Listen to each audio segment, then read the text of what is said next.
ทักทายสบายดีพ่อแม่พี่น้องกันเบิดสุขูสุคน ตอนนี้ทางเบาจันเนาะมาพ่อ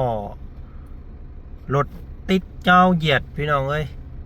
ซีเมนเกิดอุบัติเหตุอีหยังเนาะทางหน้านี่เนาะพี่น้องเนาะ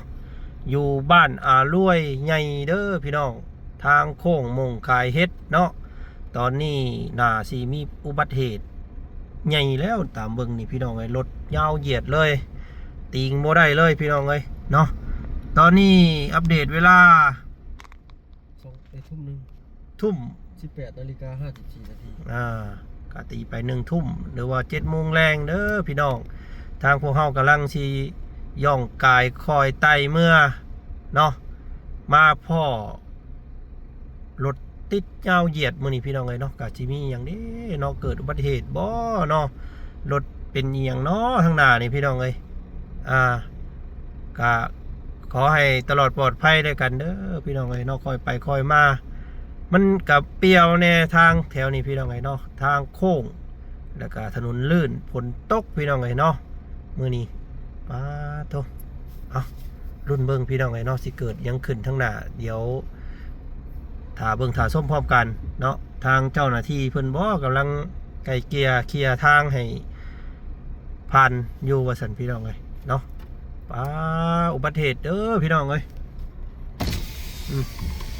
ฝนตกเนาะย่อยลงมานี่จังได๋เด้รถบ่กระดิกเลยบาดนี้พี่น้องสิเป็นตายได้เมื่ออยู่บ่เนาะบาดนี้พี่น้องเอ้ยเส้นซ้ายก็บ่ได้นี่มันติดคักเนาะรถโอ้สิแม่นรุ่นแบบว่านักหน่วงเลยนี่พี่น้องเอ้ยเนาะแบบติดแงกเลยไปบ่ได้เลยพ่ออุบัติเหตุระหว่างการเดินทางกลับบ้านเด้อมื้อนี้พี่น้องเนาะเอาติดตามเบิ่งโอ้เพิ่นตั้งกลวยอย่างข้างในเลยยันอุบัติเหตุอีนี่นี่พี่น้องเอ้ยเนาะเอาเดี๋ยวว่าจันสิถ่ายทำให้พี่น้องเบิ่งว่ามันเกิดหยังขึ้นเนาะพี่น้องเนาะก็มืดเด้อถนนหนทางบ้านเฮานี่พี่น้องเอ้ยนี่เห็นบ่ติดแงกเนาะมืดนี่รถมาแต่ฝั่งไทยเพื่อได้พี่น้องไงเนาะรถนำส่งสินค้าจากฝั่งไทยนี่พี่น้อง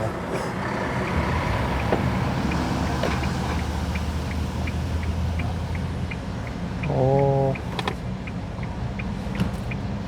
ใหญ่รถยังได้เนาะ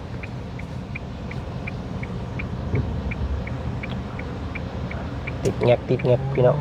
บ่ติงเลยทักทายสบายดีเด้อเนาะสบายดีพ่อแม่พี่น้องกันเมื่อสุขสุคนไวขึ้นแล้วปึ๊บไปรถติดเลยพี่น้องเลยเงาเหยียดเนาะเกิดยังขึ้นเด้พี่น้องเลยเนาะเดี๋ยวไปเบิ่งไปส้มน้ำกันเนาะระหว่างเดินทาง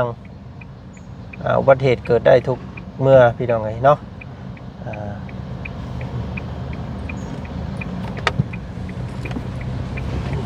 ลองเบิ่ง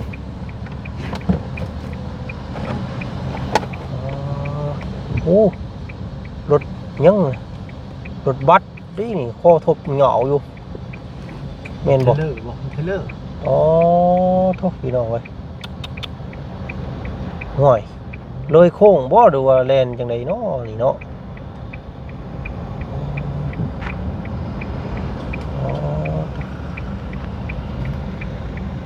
ตำรวจเพิ่นย่างยายกันอยู่พี่น้องเลยเนาะโอ้ย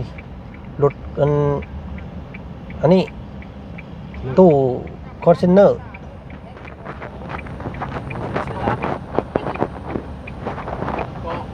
โอ้เหี้ยงหินโอ้ยตกใจเบิดบาดโถคอทบมะเงาอยู่พี่น้องเลยนอนรถเวียดได้นี่เป็นรถเกาะกันอยู่กี่ดีก็เกาะกันอยู่โอ้ตันทางเลยจังพ่อจังว่าอันนี้นี่เนาะตู้คอนเทนเนอร์พี่น้องเลยเนาะรถซาวปลายรอบวะรถยังพี่น้องรถ ตกคลอง หนึ่งก็ชื่อรถพ่วง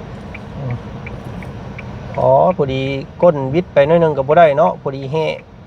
โอ้รถคันนั้นแห่โอ้ยถือแล้วนี่โอ้ยมินเดียวมินดีเชียวเลย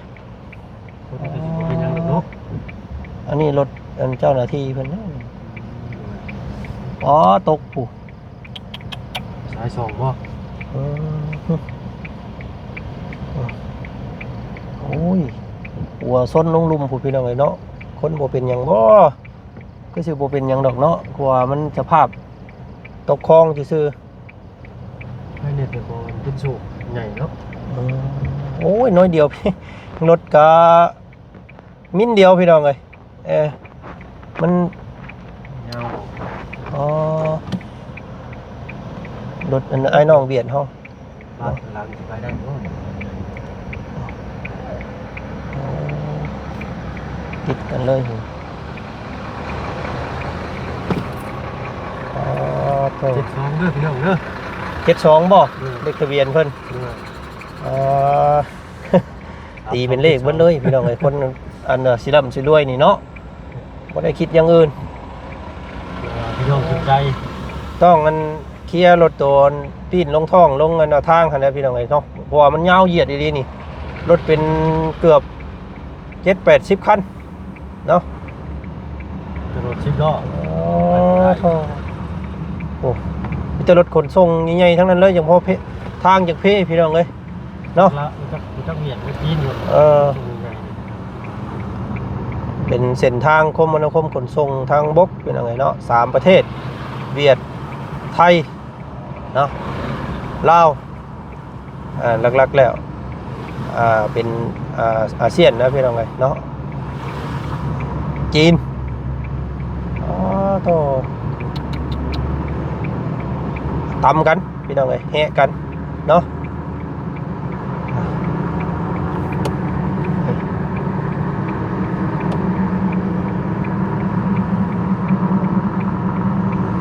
เอาพี่น้องเลยสงักน้อยหนึงเมื่อกี้นี่ก็เลยทำถ่ายให้พี่น้องเบิ่งส้มรับการเดินทางของพวกเขาพี่น้องเลยพวกพ่อตามถนนหนทางเนาะไปน้ำทางกับพ่อรถพี่น้องเลยเกิดอุบัติเหตุเนาะเส้นทางคือสายเลือดพี่น้องเอ้ยเนาะมีสติค่อยไปค่อยมาเนาะเอาเดินทางก่อนบัดนี้พี่น้องสิพบสิพ่อยังนั่นก็ติดตามเบิ่งน้ำกันเนาะว่าสิมีหยังในภายภาคหน้าแน่ว่าจันก็สิเก็บภาพบรรยากาศให้พี่น้องได้รับได้เบิ่งได้ชมเนาะก็อาจจะบ่แม่นช่องข่าวอมรินทร์ทีวีเด้อแต่ว่าก็ถ่ายทำให้พี่น้องเบิ่ง ไปพี่น้องเอ้ยเดินทางบัดนี้